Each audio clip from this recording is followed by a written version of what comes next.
मंगलाचरण करेंगे। ओम नमः सिद्धेभ्यः जय श्री ओम नमः सिद्धेभ्यः जय श्री ओम नमः सिद्धेभ्यः।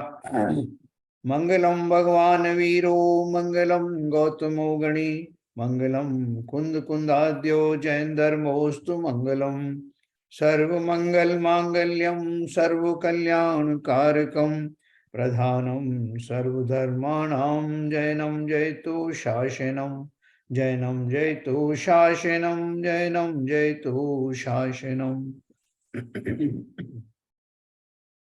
ज्ञानानव ग्रंथ का ये 19वां अध्याय कषाय की निंदा हम पढ़ रहे हैं।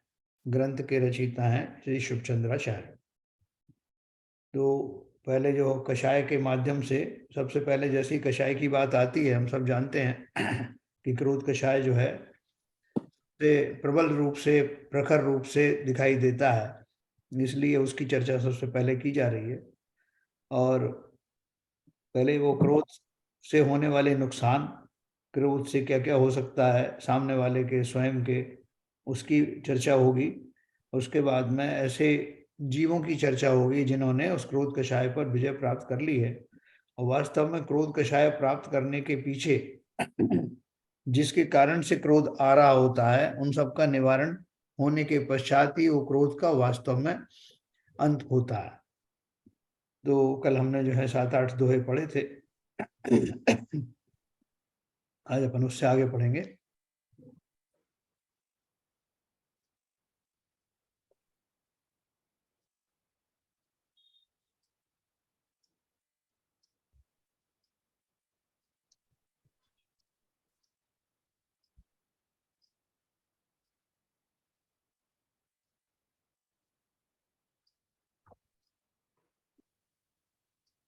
दीपायन मुनि का हमने कल किस्सा पढ़ा था। ले लो।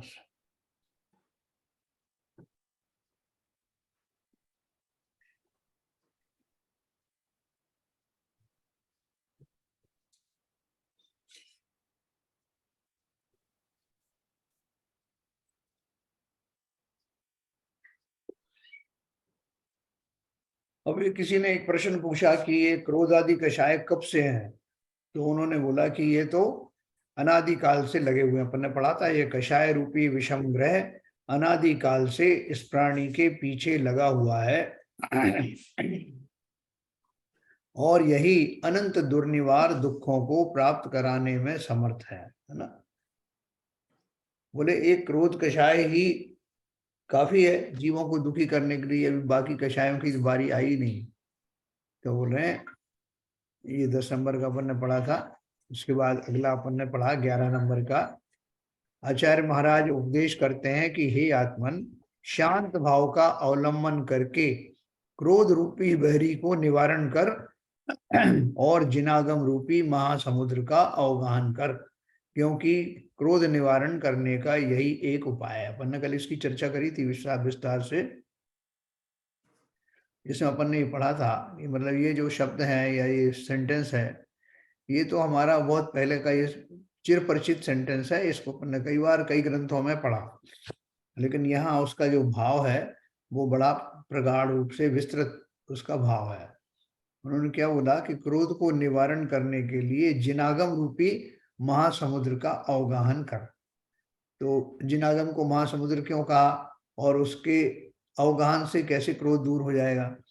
क्योंकि जिनागम के जब हम उसका शरण लेंगे, आगम के सब सिद्धांत पढ़ेंगे, तो हमको ये समझते देर नहीं लगेगी कि प्राणियों के जो कुछ भी व्यवहार होते हैं उनमें उनके पूर्वकृत कर्मों का उदय आदि भी होता है, और जिसके फलस्वरूप जब जीवों को उस तरह के भाव आते हैं पूर्व संस्कार के कारण, तो किसी व्यक्ति विशेष को अपना अहित होता हुआ दिखाई देता है, जिससे उनका क्रोध सीमाएं लांघ जाता है। तो कुल मिला के जिनागम का अवगाहन करने से हमें कर्म सिद्धांत का पूरा ज्ञान होता है, हमें स्वपर का भेद पता लगता है, जीव दूसरे एक दूसरे के प्रति ऐसा क्यों व्यवहार कर रहे हैं उसका ज्ञान होता है। और वो ज्ञान होते ही, अपने स्वरूप का ज्ञान होते ही, उनको जिन बात के ऊपर क्रोध आ रहा है वो क्रोध के कारण समाप्त होने लगते हैं जहाँ क्रोध के कारण समाप्त हुए तो वहां पर क्रोध आने की संभावनाएं कम होने लगती हैं। इसलिए उन्होंने कहा शांत भाव का अवलंबन करके क्रोध रूपी बैरी को निवारण करके और जिनागम रूपी महासमुद्र का अवगाहन कर, क्योंकि क्रोध निवारण करने का यही एक उपाय है ना, यही एक उपाय है। अर्थात क्या है, जो जो मैंने आपको बातचीत बताई वो सारी ही कषायों पर विजय प्राप्त करने के लिए प्रबल कारण है। आगे देखिए 12 नंबर पढ़ेंगे अपन। क्रोध वन्ने शमय केयम प्रशांतौ जलवाहिनी उद्दाम संयमाराम वृत्ति वात्यंत निर्भरा। क्रोध रूपी अग्नि को शांत करने के लिए क्षमा ही अद्वितीय नदी है। क्षमा ही से क्रोधाग्नि बुझती है तथा क्षमा ही उत्कृष्ट संयम रूपी बाघ की रक्षा करने के लिए अतिशय दृढ़ बाढ़ है। क्रोध रूपी अग्नि को शांत करने के लिए किससे शांत करोगे? क्रोध का अपोजिट ही क्षमा है, क्योंकि हमें किसी न किसी सामने वाले के किसी अपराध से के कारण से हमें क्रोध आता है, तो अगर हमें उससे क्षमा का भाव आ गया तो हमारा क्रोध शांत हो जाएगा। लेकिन क्षमा से हर एक, देखो जैसे अग्नि लगती है ना, तो तरह तरह की अग्नि होती हैं और उनको बुझाने के अलग अलग तरीके होते हैं। कुछ अग्नियां पानी से बुझ जाती हैं, कुछ अग्नि केमिकल से बुझती हैं, कुछ कुछ जो है वो सैंड से, रेत से बुझती हैं। जिस तरह तरह की अग्नियों का प्रकार है ना, ऐसे ही क्रोध रूपी अग्नि को बुझाने के लिए क्षमा ही उत्कृष्ट संयम रूपी बाघ की क्षमा ही से क्रोधाग्नि बुझती है, यानी क्षमा ही उसका वास्तविक जो शमन का कारण है, उपाय है। तथा क्षमा ही उत्कृष्ट संयम रूपी बाघ की रक्षा करने के लिए अतिशय दृढ़ बाढ़ है। कि आपने संयम धारण किया है कि नहीं?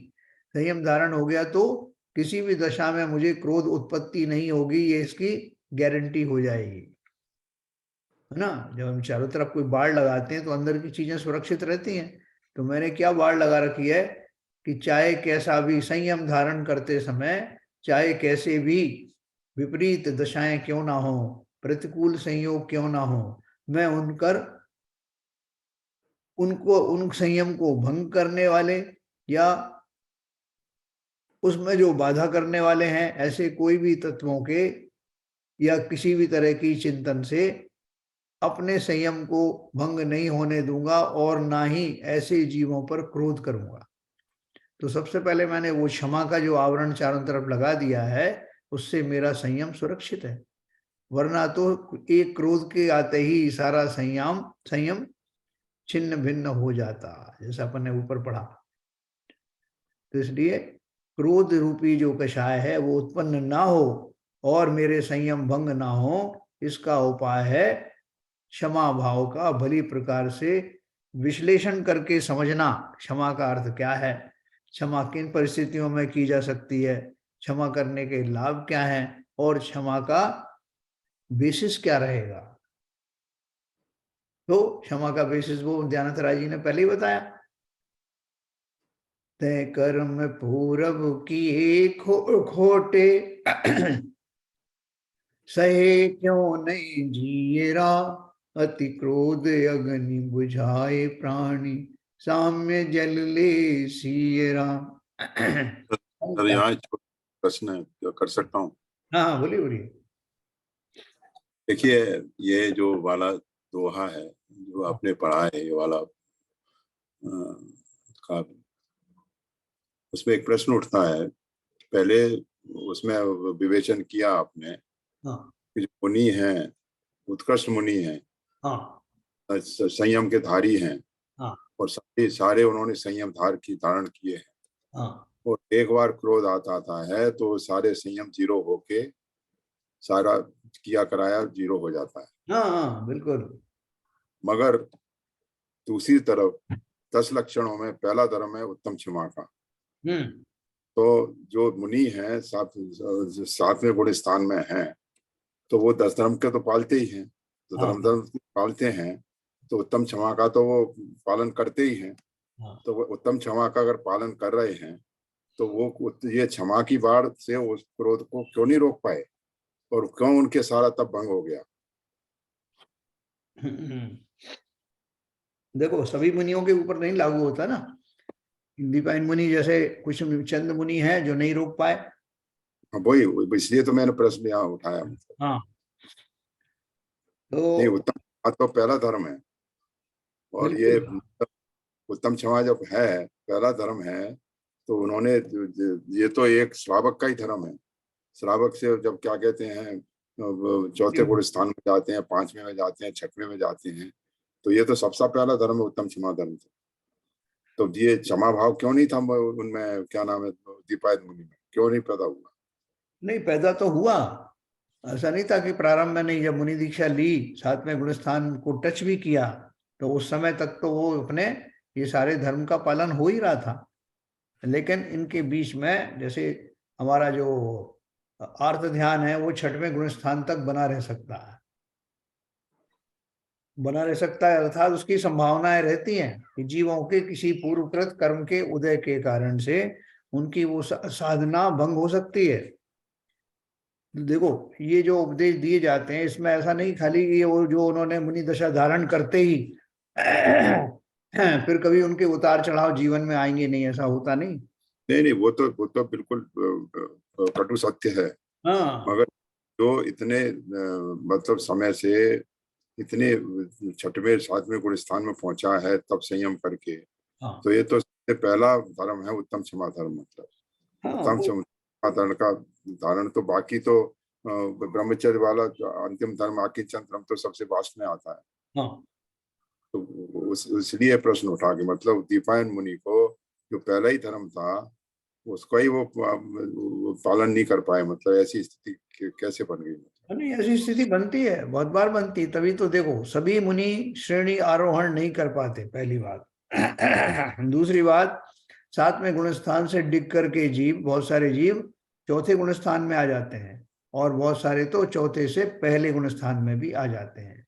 अच्छा। उसका हाँ उसका कारण क्या है कि जो जैसे अब किसी आदमी को अपन ने बहुत ट्रेनिंग दी, गुरुकुल में बहुत पढ़ा लिखा सब कुछ तो उसको आया, लेकिन वो किसी खोटी संगति में या किसी खोटे भाव के कारण से वो अपने संयम से च्युत हो जाए।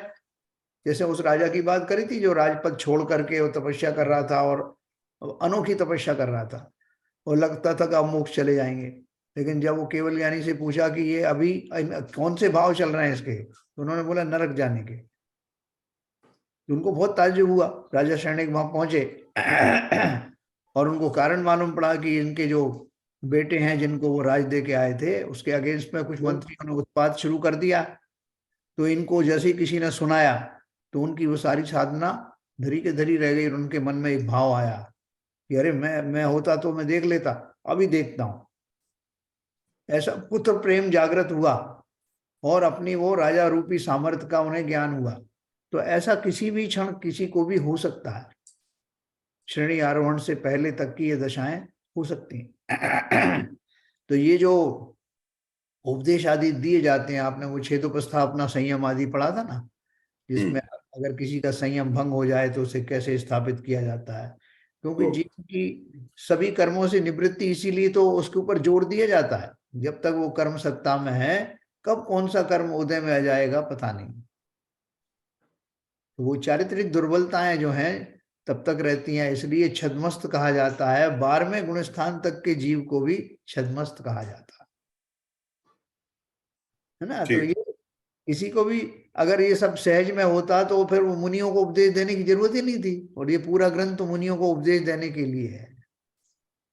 हम तो साथ में साइड में बैठ के हमने भी सुन लिया, उपदेश दे रहे थे आचार्य मुनियों को, और वो ग्रंथ हमारे हाथ भी लग गया तो लगे हाथ हमारा भी भला हो गया। तभी उन्होंने कहा ना ध्यानद राय जी ने, संयम रतन संभाल विषय चोर बहु फिरत हैं। यहाँ पर विषय चोर की बजाय कर्म चोर बहु फिरत हैं। तो वो सब कर्म मेरे ही संचित हैं, और कब कौन कौन से जीवों को कहाँ टिक जाते हैं ये उन्होंने जो बताई है। जो इसकी बहुत सारी उदाहरण है प्रथमान योग में, जो जीव अपने अपनी उस चर्या से डिग गए। ठीक है ना। तो चलिए ये सब संभव है, जो संभव है, जब तक कि कर्मों का एक कण भी सत्ता में मौजूद हो तब तक जो है बहुत कुछ संभव है। ठीक है सर, आगे चलें। हाँ बिल्कुल बिल्कुल। तो देखो, अच्छा। हाँ, आचार्य महाराज उपदेश करते हैं, ये अपन ने पढ़ा। अगला 12वें नंबर का, बाघ रूपी उत्कृष्ट संयम रूपी बाघ की रक्षा करने के लिए अतिशय दृढ़ बाढ़ है। लेकिन इसमें हमेशा ये बात ध्यान रखना, कोई भी जीव अगर किसी को क्षमा करता है तो क्षमा उस कारण के अभाव में ही होगी जिस कारण के सद्भाव में क्रोध आता है। क्रोध आने का अर्थ क्या है कि मैं अपनी स्थिरता से, अपनी सामान्य स्थिति से डगमगा गया हूं, तभी क्रोध आता है। और डगमगा क्या गया हूं, उसका कारण मैं अंदर में नहीं खोजता, मैं दूसरे में खोजता हूँ। सब मैं अच्छा खासा बैठा था, शांत भाव से बैठा हुआ था, इन्होंने आके मुझे गालियां देना शुरू कर दी। अब मैं क्या, कैसे रह पाऊंगा। यहाँ से शुरुआत होती है।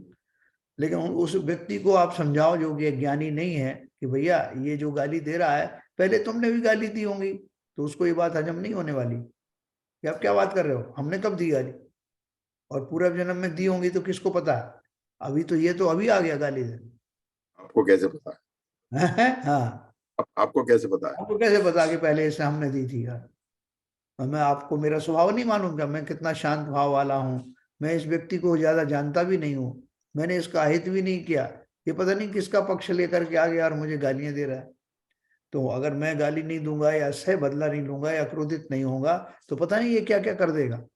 हमारे पास बहुत सारे उसके उत्तर होते हैं, और हम इस ये जो शास्त्रोक्त जो विधि है या कारण है उसके ऊपर विश्वास सहज में होता नहीं है ना। इसके अपन बहुत विस्तार से चर्चा करेंगे कि सामान्य जीव को दूसरे पर क्रोध क्यों आता है, दूसरा जो है इस पर क्रोध क्यों करता है, परस्पर क्रोध कैसे मिटेगा, क्षमा का जो है आलम्बन कब धारण होगा, ये अपन सब चर्चा करने वाले हैं। क्योंकि हमारा बहुत सबसे प्रसिद्ध हमारा जो कषाय है वो क्रोध कषाय ही है, जिससे हमारा रोज पाला पड़ता है ना। हम इसकी बहुत बारीक बारीक चीजों का भी चिंतन करेंगे। तो देखो 13वें नंबर का अपन पढ़ते हैं। जयंती यमने क्रोधम लोकद्वय विरोधकम तन्निमित्ते अपि संप्राप्ते भजन्तो भावनामिमाम। इस लोक और परलोक के बिगाड़ने वाले क्रोध को मुनिगण ही जीतते हैं, क्योंकि वे क्रोध के कारण प्राप्त होने पर इस प्रकार भावना करते हैं जो कि आगे कहते हैं। क्या भावना करते हैं?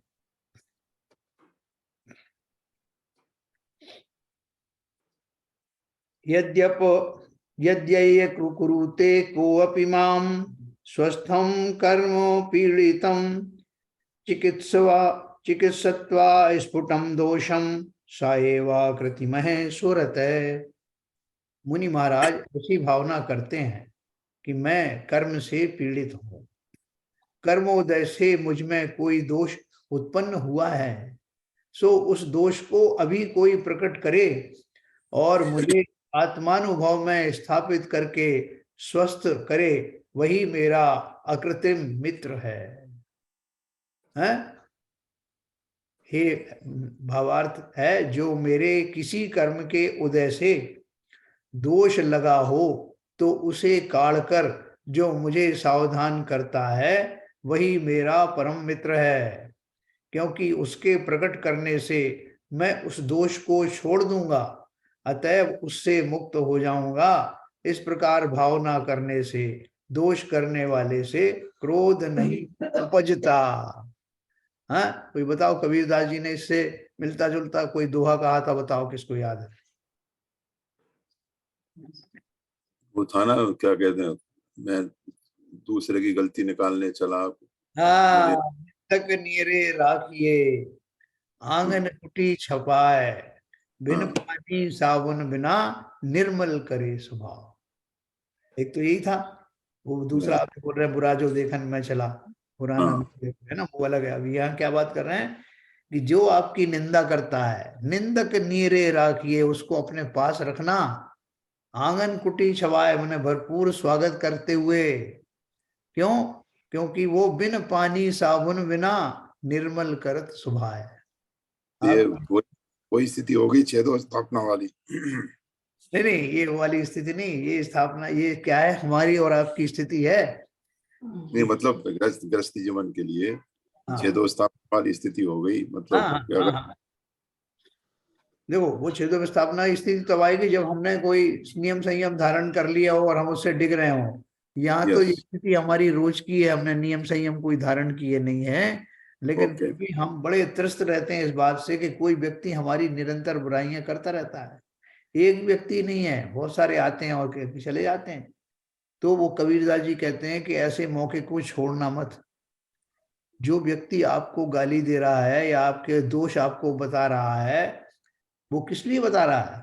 वो प्रकृति का भेजा हुआ दूत है। आपके कर्म का जो उदय आया है, तो उदय आने का अर्थ क्या है कि वो उदय होकर के समाप्त हो जाएगा अगर आपने कोई रिएक्शन नहीं की तो।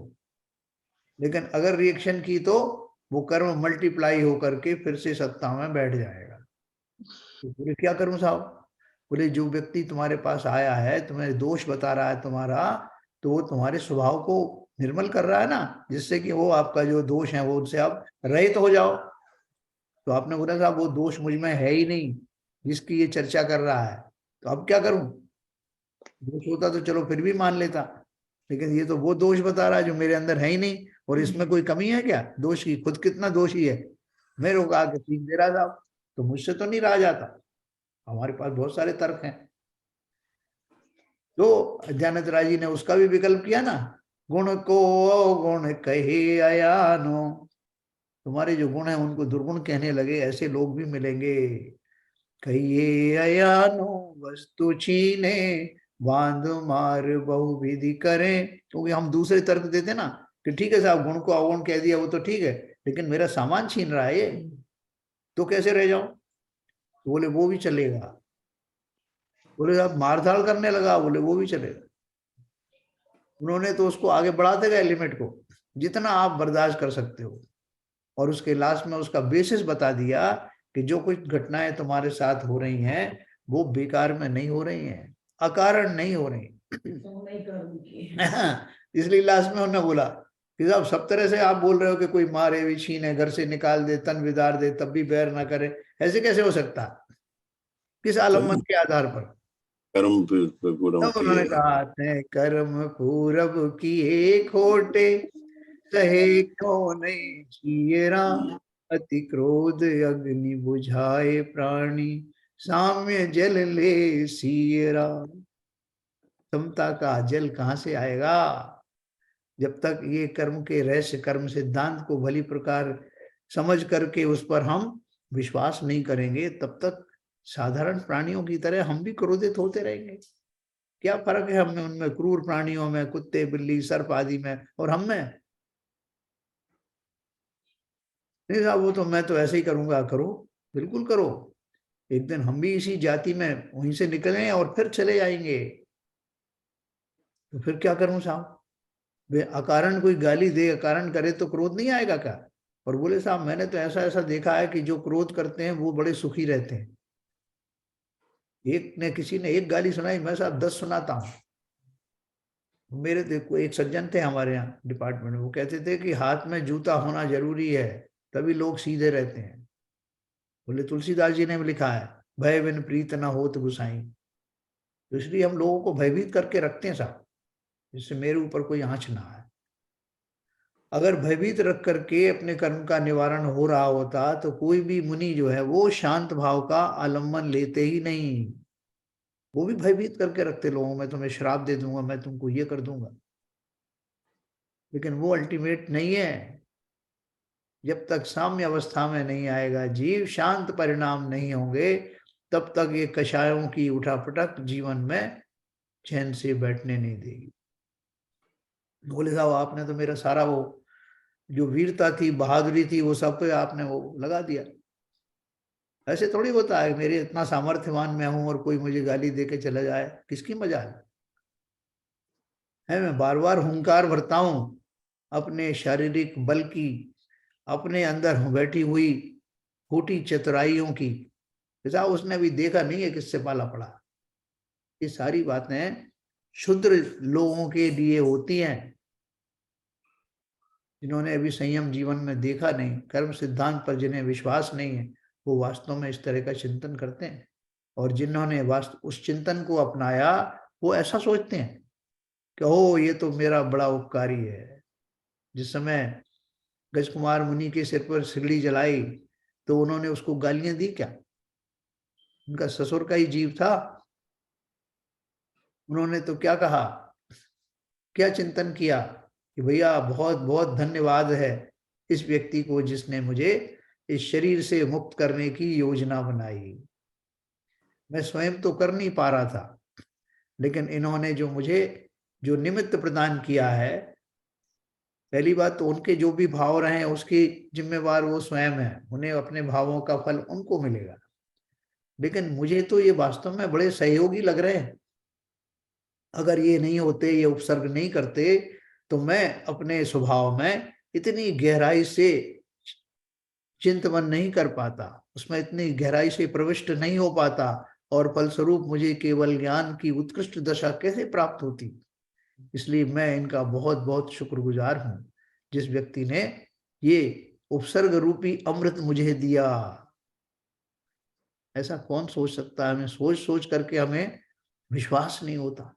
कैसे भी जीव होते होंगे क्या, जो दूसरों के किए गए उपसर्ग को अपने फायदे का मानते हैं। देखो हम तो संसार में बहुत सारी चीजों के लिए बढ़ जाते हैं।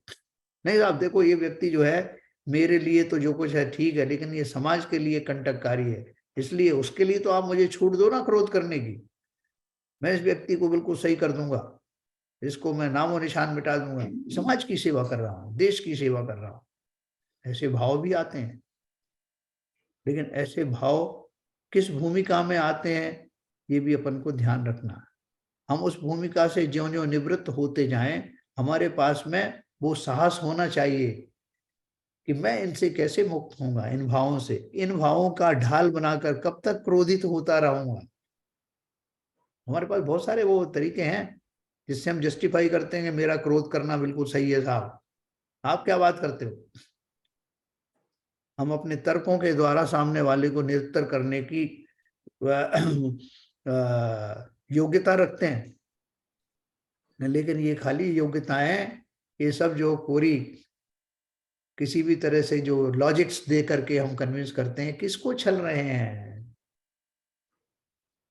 साधारण व्यक्ति तो ठीक है, जिन्हें संसार में रहना है वो करो ना ये सब। बोले साहब आपने इतना सामान इकट्ठा कर लिया, वो किस लिए? साहब 100 साल तक तो जीऊंगा ना। तो 100 साल तक जियोगे, लेकिन तो आपने तो 500 साल का सामान इकट्ठा कर रखा है। बोले साहब क्या पता 500 साल की आयु हो जाए। बोले जो असंभव है उसको भी तुम संभव मान रहे हो, 500 साल की उम्र में तुम्हारी क्या कैसी स्थिति रहेगी शरीर की, ये सब हम विचार नहीं करते। उसी तरह से ये हमारे जितने भी लॉजिक्स होते हैं कि साहब कोई ना ऐसा किया तो मैं तो करूंगा, साहब वो तो धर्म की मुझे रक्षा करना है, मुझे समाज को बचाना है। कौन ठेकेदार हो तुम समाज के, समाज के, देश के, विश्व के? अपना लूटा छानो तो सारा सब कुछ संवर जाता है। जो आपको करने के लिए आए हैं, आपका अहित करने जो आए हैं, वो भी अहित आपको तभी कर पाते हैं जब आप उस प्रकार का चिंतन करने में समर्थ हो। जब वो कोई किसी का कत्ल करने आता है ना किसी गलती के मारे, तो उसको पहले सावधान करता है, देखो तुमने मेरे साथ ये किया था इसलिए मैं ये कर रहा हूं। हम क्या चाहते हैं? उस व्यक्ति को संज्ञान हो। अगर वो उसकी जगह कोई पागल व्यक्ति बैठा हो तो उसे उसे मारने में मजा ही नहीं आता, कि इसके समझ में नहीं आ रहा कि इसको किस अपराध की मैं सजा दे रहा हूं, इसलिए हम उसको संज्ञान में लाना चाहते हैं। उसी तरह से पहले तो मैं स्वयं को संज्ञान में लाऊं कि ये जो कुछ मेरे साथ घटित हो रहा है ये मेरा ही पूर्वकृत है, और दूसरे को जो करने वाला है वो उससे मेरा मैसेज अपने आप चला जाएगा कि यार मेरे करने से इसको कुछ फर्क ही नहीं पड़ता है, तो शांत स्वभाव वाला आदमी। भाई एंड लार्ज तो उसका आधा से आधा तो उसका उत्साह वही ठंडा हो जाएगा, और ना भी हो तो मेरा तो उत्साह अपने स्वभाव में बना हुआ है, जिसके कारण मैं उन कृत्यों के द्वारा जरा भी डिगायमान नहीं होता। इसलिए ये आपका लाभ ही लाभ है हर तरह से। ये चूंकि एक दिन में होता नहीं अभ्यास, जैसा अब मैंने कहा या आचार्यों ने कहा और अपन ने तुरंत प्रभाव से आओ भाई मुझे मार जाओ मैं कुछ नहीं कहूंगा, मैंने अभी अभी ज्ञानार्णव पढ़ के आ रहा हूं, ये वो दशा एकदम नहीं आती। आने के लिए आपको ये भली भांति अपने समझ के लेवल पर उतारना पड़ता है, जिसमें लोगों को कई कई भाव भी लग जाते हैं, लेकिन कुछ लोग ऐसे होते हैं जो अगले ही क्षण से इसमें किंचित प्रविष्ट हो जाते हैं।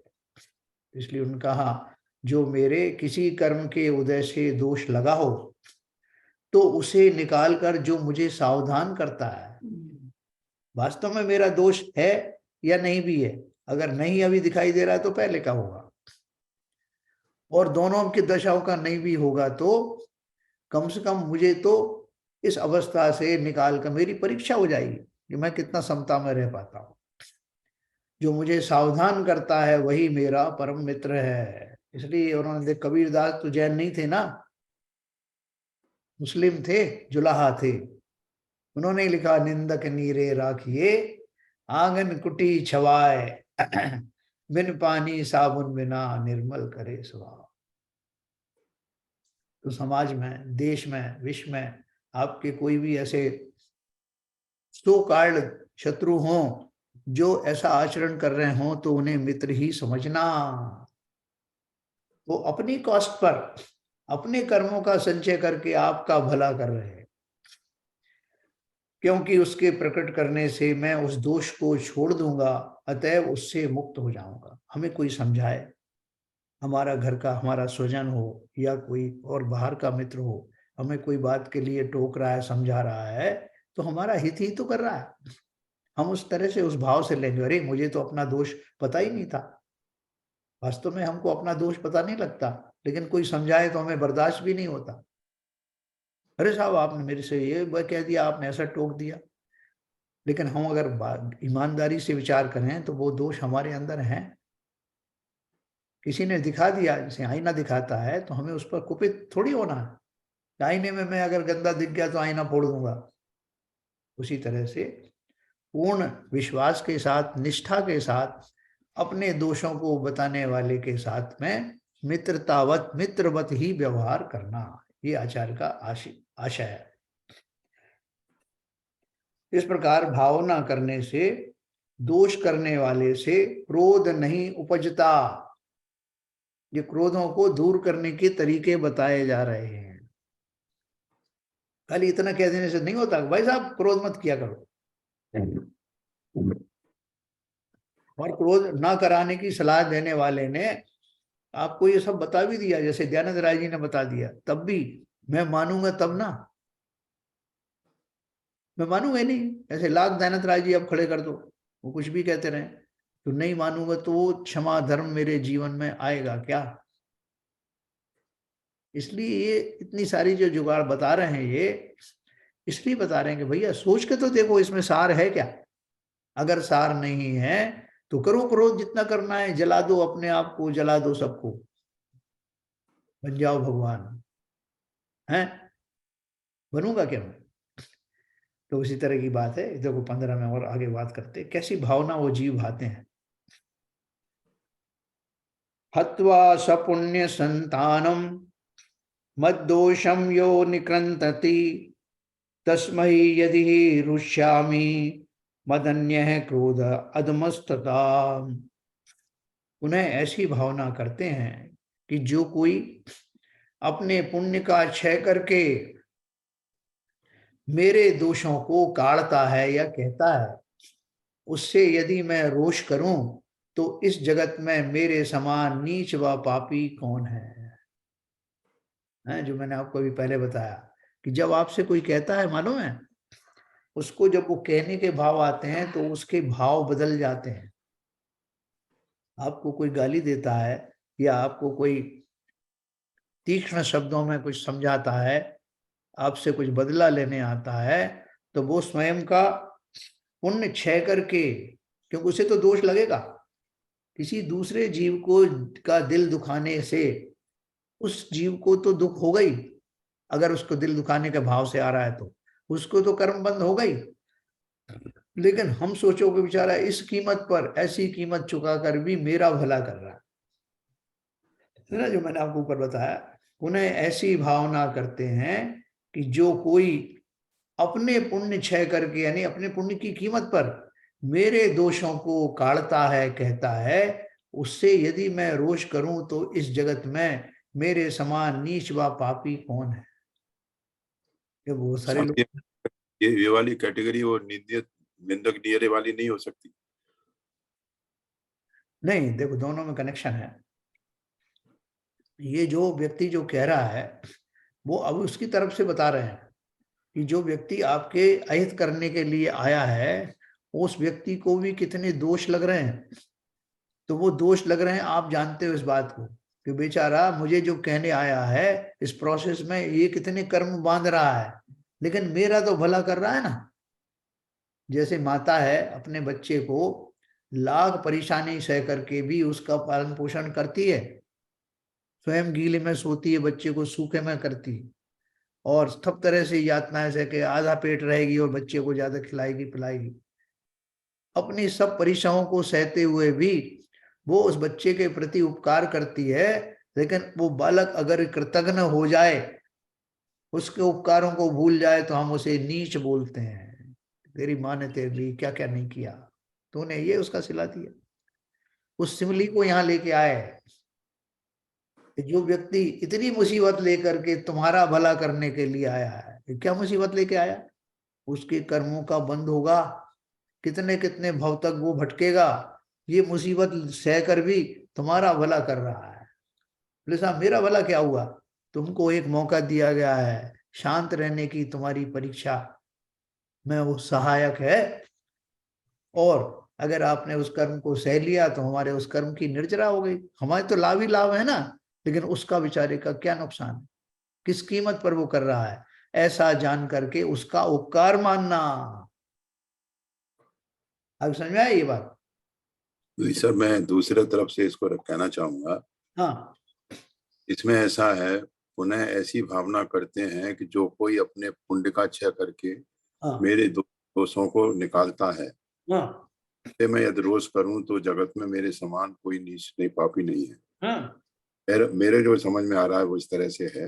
हाँ। वो कबीरदास जी का निंदक नियरे राखिए। हम्म अगर आपका कोई हितैषी है, आपके आपके अंदर कोई दोष है, हम्म तो उस दोष को निकालने के लिए अगर वो कुछ कह रहा है, तो अपने वो पुण्य का क्षय करके आपका दोष निकाल रहा है, तो आपको दोष बता रहा है कि आप में ये कमी है, हाँ और कह रहा है अरे भाई देख, तू तू इतना गलत काम क्यों कर रहा है, तेरे बेवकूफ है तू, हाँ तेरे में ये कमी है। हाँ। तो जब वो इस तरह की भावना कर रहा है तो वो अपने पुण्य का क्षय कर रहा है, और उसको उसका कर्म बंद हो रहा है, मगर इसका भला हो रहा है। मैं इस पूरे उसको वक्तव्य को, क्योंकि अगर भावार्थ पढ़ेंगे तो वो भी यही यही क्या कहते हैं उसका निष्कर्ष निकालता है। नहीं नहीं, वो पुण्य क्षय कर गई, बात तो मैंने भी यही आपसे कही है। वो कहने में पुण्य का क्षय नहीं कर रहा है।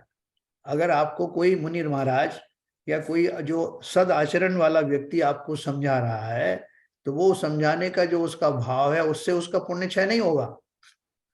पुण्य क्षय कब हो रहा है, जब कोई आपका दुष्ट, आपका जो बैरी बन करके आया है और आपको प्रताड़ना देने के माध्यम से आपको उस दोष से रहित कर रहा है।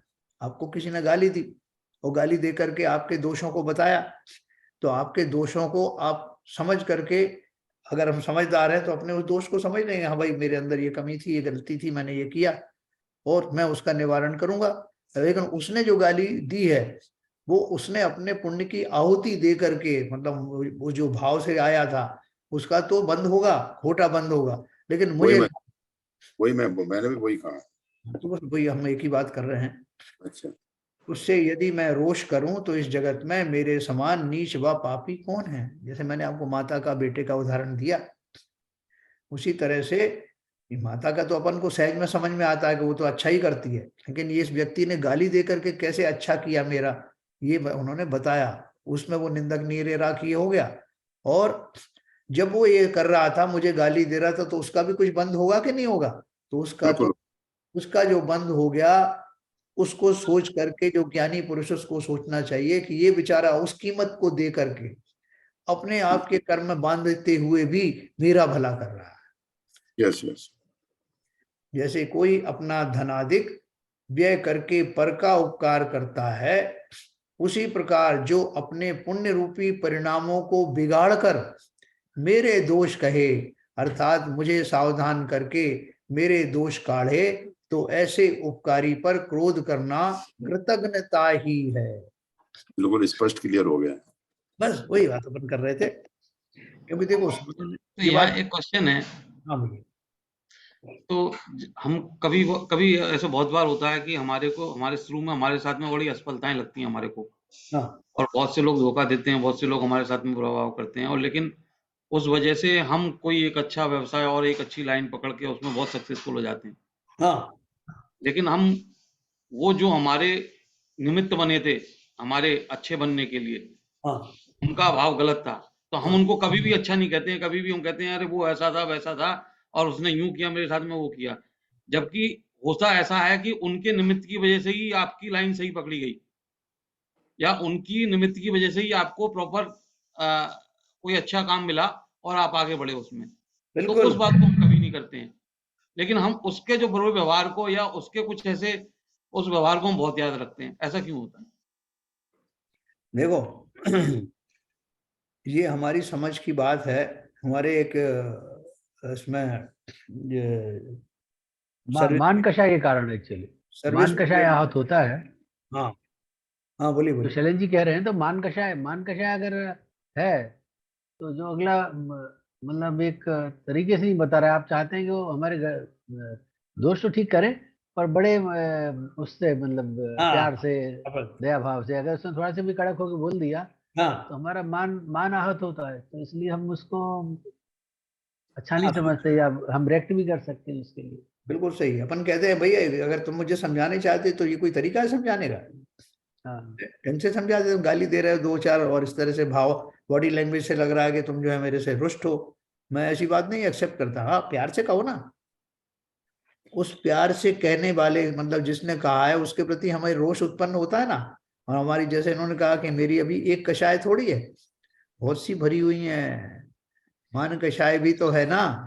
इसलिए अमृत वचन लेकिन जो ऐसे क्रोध करके हमारी गलती ठीक करता है, हम चाहते हैं वो हमको अकेले में कहे, सबके सामने ना कह दे हमारी गलतियां ठीक हाँ करने की। बहुत बढ़िया। ये भी एक बारीकी है।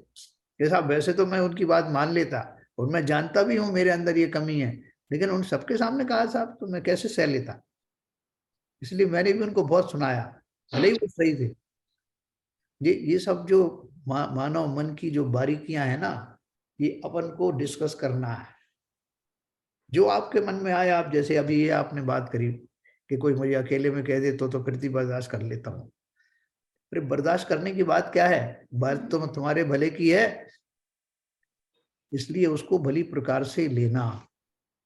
और उसको अगर आपको उसको कहना भी है ना तो उसको अकेले में कह दो। उसने भले ही अकेले में नहीं कहा तो आप तो कह सकते हो ना भैया तुमने भी बात कही बहुत बढ़िया है, लेकिन थोड़ा एकांत में कहते तो अच्छा लगता ना, सबने जरा थोड़ा सा ठीक नहीं लगता। तो वो भी समझ जाता हाँ ये मेरी गलती। इतना हमारे अंदर पेशेंस भी होना चाहिए ना। सामने वाले ने थोड़ी शास्त्र पढ़े, आपने तो पढ़े ना। तो इसलिए वो बात ध्यान रखना। और जो मेरे शलन जी ने एक बात और कही कि कई बार हमको कोई जो ऐसे कारण बन जाते हैं जिससे हमें वो अभीष्ट प्राप्त नहीं होता, लेकिन कालांतर में वो हमारा बीच का जो व्यवधान है वो अपॉर्चुनिटी बन जाता है। हमारे सर्विस पीरियड में एक एक एक व्यक्ति हमारे संपर्क में आया। उसके पिताजी पोस्ट मास्टर थे। तो उसने देखा, उनसे कहा कि भाई आप सोर्स लगाइए, मुझे भी कोई पोस्टमैन वगैरह बना दो या कुछ इसमें पोस्ट ऑफिस में कुछ काम मिल जाए। उन्होंने मना कर दिया कि मैं ना तो तुम्हारी कोई मदद करूंगा ना कोई सिफारिश करूंगा, तुम अपने बल पे जो कर सकते हो करो। तो बहुत गुस्सा आया, मेरे पिताजी होकर किस तरह की बात कर रहे हैं। फिर क्या हुआ कि वो उसमें फेल हो गया, कहीं कुछ बड़ा नहीं सर्विस में, तो उसने अपना कोई छोटा मोटा बिजनेस शुरू किया। वो कालांतर में उसका बिजनेस इतना चला कि वो कई लोगों को एम्प्लॉयमेंट देने के काबिल हो गया, है ना। गुजरात के थे वो सज्जन। तो ऐसा अमिताभ बच्चन के साथ भी हुआ, रेडियो स्टेशन पे गए, उनकी आवाज सुन करके लोगों ने मना कर दिया कि नहीं साहब, यू आर नॉट क्वालिफाइड, लेकिन उसी आवाज के बल पर वो आज जो है वो जाने जाते हैं। तो इसलिए संसार में कौन सी घटनाएं वर्तमान में मुझे लगता है कि मेरे अगेंस्ट जा रही हैं, लेकिन जो समझदार व्यक्ति होते हैं वो सोचते हैं उसमें ही हो सकता है मेरी भलाई हो। तुरंत भलाई दिखाई भी नहीं देगी, बहुत लंबी दूर तक जाकर के मालूम पड़ेगा। और यहाँ सबसे बड़ी भलाई उन्होंने क्या दिखा दी आचार्य, जो तुरंत होती है, मेरे दोषों का निवारण होता है, पूर्व में उदय होने वाला कर्म जिसके कारण मेरा मान गलत हुआ, अपमान हुआ, उसकी निवृत्ति होती है, वो कर्म उतने निकल जाते हैं, ये तुरंत प्रभाव से होता है। तो ये जो अपन को विद्या मिली है, अपन आचार्यों के माध्यम से जो कुछ समझ रहे हैं, उससे अपनी मानसिक दशाओं को, बारीक बारीक दशाओं को, सूक्ष्म भावों को पढ़ना और उनको विश्वास पूर्वक बाहर निकाल देना कि ये विद्या मुझे मिली है, इसका पूरा लाभ उठाने का है। तो मैं अब एक और पढ़ता हूं, फिर अपन चर्चा और फिर से करेंगे। तो जैसे कोई अपना धनाधिक व्यय करके पर का उपकार करता है, उसी प्रकार जो अपने पुण्य रूपी परिणामों को बिगाड़ कर मेरे दोष कहे, अर्थात मुझे सावधान करके मेरे दोष काढ़े, तो ऐसे उपकारी पर क्रोध करना कृतज्ञता ही है। जैसे बहुत सारे लोग हों और सब लोगों ने ये सोच लिया होगा साहब हमें क्या करना, जो हो रहा है ठीक है, जिस आदमी का ऐसा ही होना है, हमें क्या करना।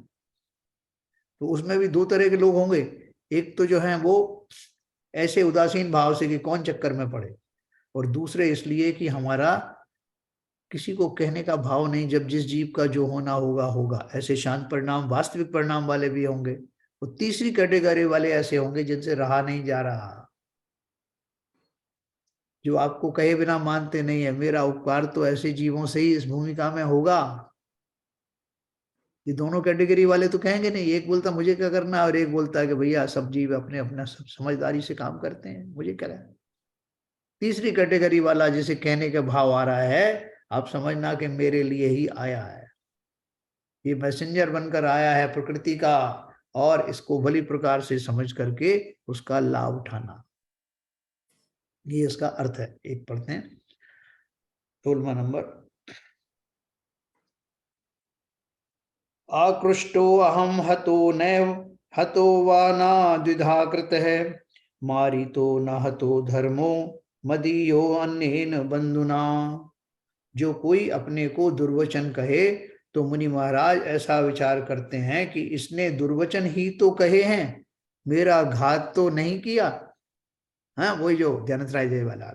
और कोई घात करे अर्थात लाठी वगैरह से मारे तो ऐसा विचारते हैं कि इसने मुझे केवल मारा ही तो है ना, काट कर दो टुकड़े तो नहीं कर दिए। परंतु मेरा धर्म तो नष्ट नहीं करता, मेरा धर्म तो मेरे साथ ही रहेगा। अथवा ऐसा विचार करते हैं कि यह मेरा बड़ा हितैषी है, क्योंकि चैतन्य स्वरूप शुद्धात्मा इस शरीर रूपी कारागार में कैद है, सो इस शरीर को, कारागार को तोड़कर मुझे कैद खाने से छुड़ाता है, अतः ये मेरा बड़ा उपकार कर रहा है। ऐसा विचार किसने किया? गज कुमार मुनि आदि ने। इत्यादि विचारने से किसी से भी क्रोध नहीं होता। हाँ, अपन सोच भी नहीं सकते कि ऐसा उत्कृष्ट चिंतन भी हो सकता है। जिस जीव का प्राणांत होने वाला है, जिसका शरीर ज्वालाओं में झुलस रहा है, ऐसे मुनि का उस समय में ऐसा चिंतन हो सकता है क्या? हम कल्पना भी नहीं कर सकते, है ना। तो चलो हम इसके बाद यहीं समाप्त करते हैं, कल इसके बारे में और चर्चा करेंगे। अभी मैं अपन थोड़ी बहुत चर्चा करते हैं। हाँ सर, तो बहुत क्लियर है विषय, क्या कठिन लग रहा है? वे नहीं, अच्छा विवेचन है, बहुत बारीकियों से भी, और ये प्रैक्टिकल इशू है। यस, देखो अभी हम खाली सुन रहे हैं इसको, हमें सुनने में अच्छा लग रहा है, लेकिन कोई हमसे कहे कि भाई साहब सुन क्यों रहे हो, आचरण में लाओ ना, तो नहीं, तुरंत वो तो में आएगा। तो इतनी बारीकियों से आप विवेचन कर रहे हैं तो कहीं ना कहीं तो चोट करता है।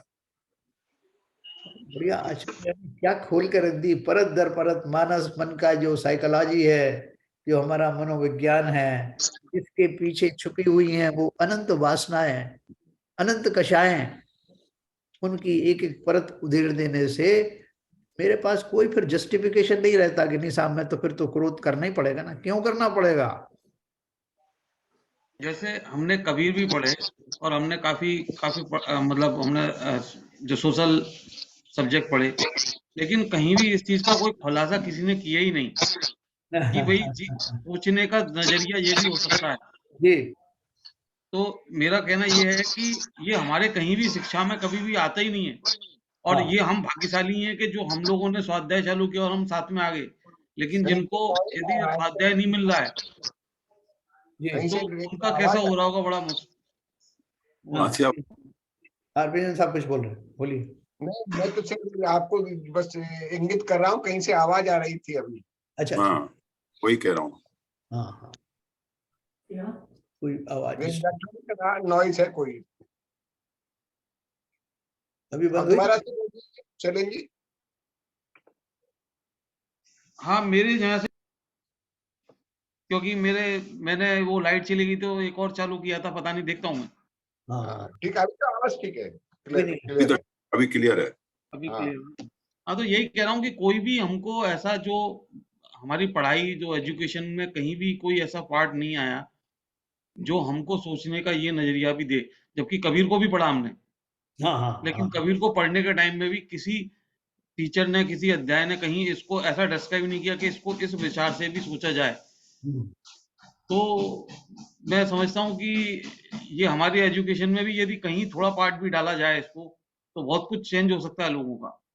लेकिन ये अब इस उम्र में जाके हमको ये बात पता लग रही है, तो हमको इस बात का बड़ा दुख है कि बड़ा समय निकल गया, जो हमने व्यर्थ ही अपना बहुत सारे क्रोध किए, बहुत सारे हमने आर्त ध्यान किए, वो हमको जरूरी नहीं थे। जब यदि हमको ये ज्ञान होता था तो हो सकता है कि हम उन चीजों से निकल सकते। देखो एक गाना है, जो कुछ मिला है उसकी खातिर, जो है वह ना खोना, है ना? एक गाना है ना वो, जो कुछ कुछ Yeah. ऐसा है। है उसकी खातिर, जो है वह ना खोना। और हर तो उसका अर्थ ये है कि हम जब भी हमारी नींद खुली तभी सवेरा हो गया। ठीक है जैसे आपने कहा सर, जी। ये जैसे बुरा जो देखन में चला बोला न मिलिया कोई, ये हम जो है मुझे लगता है चौथी पांचवी क्लास से पढ़ाना शुरू किया था। बिल्कुल बिल्कुल। और सिवाय शब्दार्थ के शायद बाकी क्लास में थोड़ा भावार्थ भी प्रकट किया था, लेकिन धारण करने का भाव नहीं आता था उस समय। उतना ही मगअप करके बस लिखने लायक हो जाए, जी।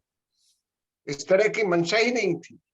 शायद हमारे सिस्टम में इस तरह की बात घुस गई है। हाँ, ये तो वो जो सब जो लौकिक ज्ञान है वो तो ऐसे ही होता है, उस ज्ञान के। लेकिन normal day to day interaction में तो ये चीजें बोली जाती थी, चाहे आपके पेरेंट्स ने बोला हो या आपके टीचर ने बोला हो।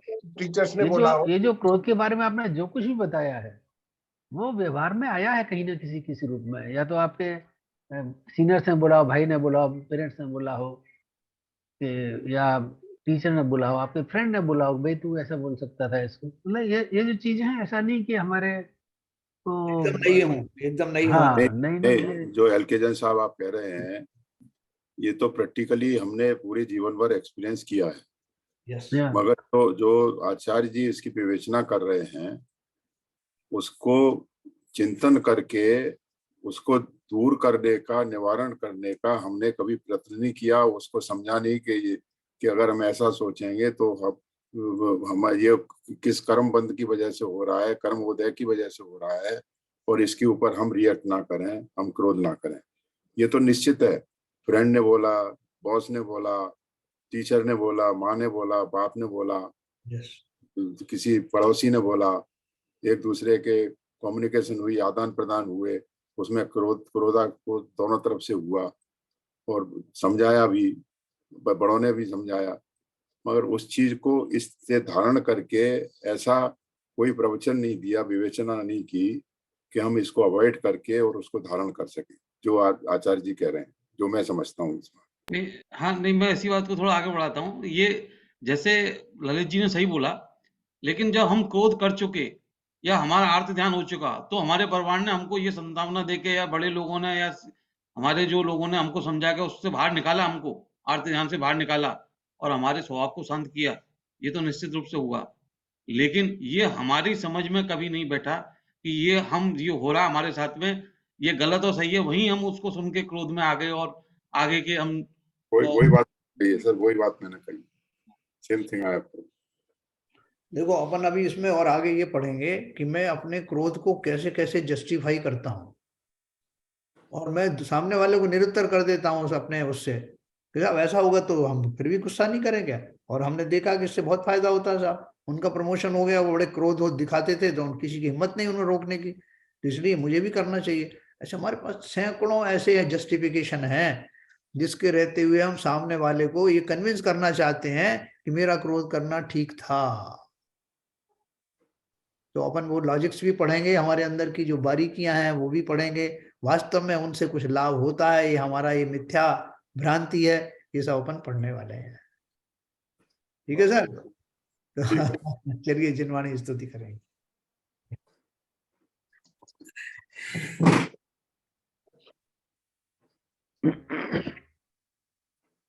मिथ्यतम नाश वे को ज्ञान के प्रकाश वे को अपर भास वे को भानु सी बखानी है। छह द्रव्य जान वे को बंध विधि भान वे को स्वपर पिछान वे को परम प्रमाणी है।